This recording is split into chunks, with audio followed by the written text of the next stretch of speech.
اما بعد فاعوذ باللہ من الشیطان الرجیم بسم اللہ الرحمن الرحیم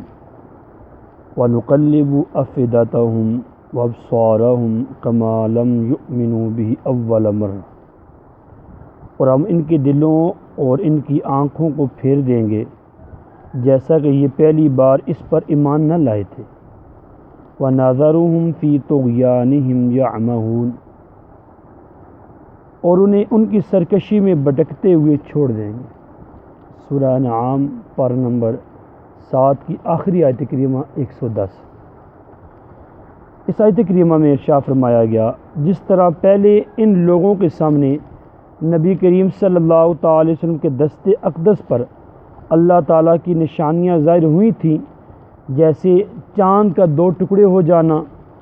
اسی طرح کے دیگر معجزات، لیکن یہ ان پر ایمان نہیں لائے تھے، اسی طرح یہ اب بھی ایمان نہیں لائیں گے۔ ان کے ایمان لانے کے سب دعوے کیا ہیں؟ جھوٹے ہیں۔ اب یہ سوال کر رہے تھے، اگر ہمارے سامنے فرشتے آ جائیں اور وہ آپ کے ایمان کی تصدیق کریں، آپ کے نبی ہونے کی تصدیق کریں، یا آپ مردوں کو زندہ کریں، وہ زندہ ہونے کے بعد ہم سے کلام کریں اور ہمیں بتائیں کہ نبی کریم صلی اللہ تعالی وسلم جو پیغام لائے ہیں وہ حق ہے، ٹھیک ہے، اس طرح کے وہ مطالبات کر رہے تھے۔ تو اس پر یہ جواب دیا گیا، آیت کریمہ میں فرمایا گیا کہ آقا علیہ الصلوۃ والسلام کے ہاتھ پر اللہ پاک کی نشانیاں بے شمار ظاہر ہوئی ہیں۔ چاند کا 2 ٹکڑے کرنا بہت بڑی عظیم نشانی ہے۔ اس طرح بے شمار آپ نے معجزات دکھائے ہیں، لیکن یہ ایمان نہیں لائے۔ یہ صرف دعوے دار ہیں ایمان لانے کے،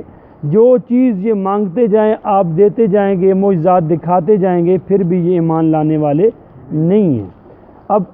پارہ نمبر 8 آیت نمبر 1 میں اس کی مزید وضاحت کی گئی ہے، جو اجمال بیان کیا گیا اس کی تفصیل اس آیت کریمہ میں بیان کی گئی ہے۔ اللہ تعالیٰ ارشاد فرماتا ہے، وَلَوْ أَنَّنَا نَزَّلْنَا عَلَيْهِمُ الْمَلَائِكَةَ، اور ہم اگر ان کے سامنے فرشتے اتار دیتے، وَكَلَّمَهُمُ الْمَوْتَى، اور مردے ان سے باتیں کرتے، وَحَشَرْنَا عَلَيْهِمْ كُلَّ شَيْءٍ قُبُلًا مَا كَانُوا لِيُؤْمِنُوا، اور ہم ہر چیز ان کے سامنے کر دیتے جب بھی وہ ایمان لانے والے نہ تھے، إِلَّا أَن يَشَاءَ اللَّهُ، مگر یہ کہ خدا چاہتا، وَلَكِنَّ أَكْثَرَهُمْ يَجْهَلُونَ، لیکن ان میں اکثر لوگ جاہل ہیں۔ اب جو پچھلی آیت کریمہ میں سورہ انعام کے پارہ نمبر 7 کی آیات میں اجمال بیان کیا گیا، اسی اجمال کی تفسیر اسی سورہ انعام آیت نمبر 111 پارہ نمبر 8 کی پہلی آیت، اس میں اس کی تفسیر بیان کی گئی ہے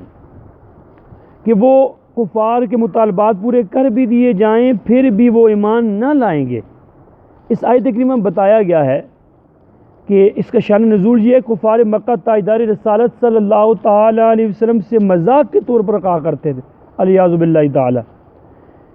کہ کیا کہا کرتے تھے، اگر آپ سچے ہیں تو ہمارے مردوں کو زندہ کر دیجئے تاکہ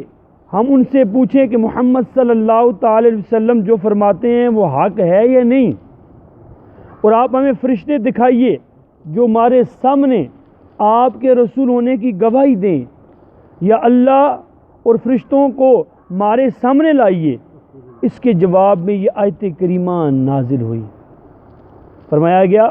اے محبوب، اگر ہم کفار کے مطالبے کے مطابق ان کی طرف فرشتے اتار دیں جنہیں وہ ان کی اصلی شکل میں دیکھ لیں اور وہ ان سے آپ کی رسالت کی گواہی سن لیں، یوں ہی اگر ہم ان کے مطلوبہ یا عام مردوں کو زندہ کر کے ان کے سامنے لے آئیں اور ان کے ساتھ وہ گفتگو کریں تاکہ ان سے وہ معلوم کریں کہ آپ جو پیغام لائے ہیں وہ حق ہے یا نہیں، تب بھی یہ ایمان نہیں لائیں گے۔ ان کے مطالبات پورے کر بھی لیے جائیں پھر بھی ایمان نہیں لائیں گے، بلکہ اگر ہم ان کے مطالبات سے زائد مخلوق، جسے قرآن کریم کی اسی آیت میں فرمایا گیا، وَحَشَرْنَا عَلَيْهِمْ كُلَّ شَيْءٍ قُبُلًا، اگر ہم کے مطالبات جو کر رہے ہیں اس سے زائد چیزیں، ہر خشک تر شجر حجر نباتات حیوانات، ساری چیزیں ان کے سامنے جمع کر دیں، وہ ساری کی ساری آپ کے ایمان کی تصدیق کریں، آپ کے نبی ہونے کی تصدیق کریں، پھر بھی یہ ایمان لانے والے نہیں، نہ آپ کی تصدیق کریں گے اور نہ ہی آپ کی پیروی کریں گے۔ البتہ جن کی قسمت میں ایمان لکھا ہوا ہے اور وہ اللہ کی مرضی جن کے ایمان کے متعلق ہوگی وہی ایمان لائیں گے۔ اب اس آیت کریمہ میں جہاں تک یہ مسائل بیان ہوئے، بہت ہی اہم ایمانیات میں سے دو چیزیں اپنے ذہن میں رکھنی ہیں، وہ ہے تقدیر کا بیان۔ اللہ کی مشیت ہوئی تو وہ ایمان لائیں گے، اللہ کی مشیت نہ ہوئی، اللہ کا ارادہ نہ ہوا تو وہ ایمان نہیں لائیں گے۔ اس کے متعلق دو بہت اہم بنیادی باتیں مفسر نے بیان کی ہیں، میں اس کو عنوان پہلے پڑھوں گا، پھر میں اس کی تھوڑی وضاحت کرتا ہوں۔ سب سے پہلی بات،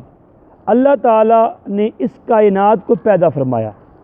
جیسا ہونے والا تھا اور جیسا کوئی کرنے والا تھا وہ سب اللہ تعالیٰ کے علم ازلی میں تھا، اس نے وہی لکھ دیا۔ تو یہ نہیں کہ جیسا اس نے لکھا ویسا ہم کو کرنا پڑتا ہے، جیسا ہم نے کرنا تھا،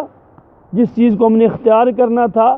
اللہ تبارک و تعالیٰ نے اسے اپنے علم ازلی سے جان لیا، اسے لوح محفوظ میں کیا کر دیا، لکھ دیا ہے، کتاب میں لکھ دیا ہے۔ اب ایسا نہیں جو لکھ دیا مجبور اب کریں ہی کریں گے، جیسے اب ہر دوسرا تیسرا بندہ جاہل قسم کا بندہ، پڑھا لکھا جاہل، وہ یہ کہہ رہا ہوتا ہے ہمارے نصیب میں گناہ لکھا ہوا تھا اس لیے ہم نے کیا ہے۔ یہ رب پر اعتراض ہے، جو ہم نے کرنا تھا رب نے وہ لکھا ہے، ہم مجبور ماض نہیں ہے کہ کنڈی سے باندھے ہوئے ہیں، حیوانات کی طرح نہیں ہیں ہم، اور مختار قل بھی نہیں ہے جو مرضی کرتے رہیں۔ یہ چیز ذہن رکھیے گا، جو ہم نے کرنا تھا اللہ تعالیٰ نے اپنے علم ازلی سے جانا، اسے کیا کر دیا، لکھ دیا، بلکہ جیسا ہم کرنے والے تھے ویسا ہی اس نے لکھ دیا۔ زید کے ذمہ برائی لکھی اس لیے کہ زید برائی کرنے والا تھا، اگر زید بلائی کرنے والا ہوتا تو اس کے لیے بلائی لکھتا، تو اللہ تعالیٰ کے علم جس کے لکھ دینے سے کسی کو مجبور نہیں کر دیا گیا۔ اچھا، دوسری بات یاد رکھیے گا، یہ درست ہے کہ بندوں کے تمام افعال اللہ تعالیٰ کے ارادہ اور اس کی مشیت، اس کی قضاء سے وجود پذیر ہوتے ہیں، لیکن قادر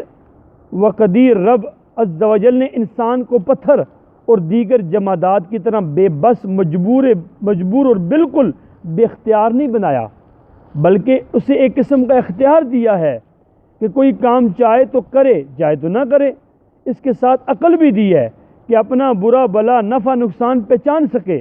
پھر نیکی یا بدی، اچھائی یا برائی میں سے جس کام کو اختیار کرتا ہے اللہ تعالیٰ اس کی قوت اس انسان میں پیدا فرما دیتا ہے۔ جس کو انسان اختیار کرتا ہے اس کی قوت اللہ تعالیٰ انسان کے اندر کیا کرتا ہے، پیدا فرما دیتا ہے، اور اسی اختیار کے اعتبار سے وہ جزا و سزا کا مستحق قرار پاتا ہے۔ اگر انسان نیکی یا بدی، اچھائی یا برائی پر کوئی اختیار نہیں رکھتا تو انبیاء علیہ السلام کو ہدایت کے لیے مبعوث فرمانا، انسانوں کو احکام کا مکلف بنانا اور ان سے ان کے اعمال کی جزا و سزا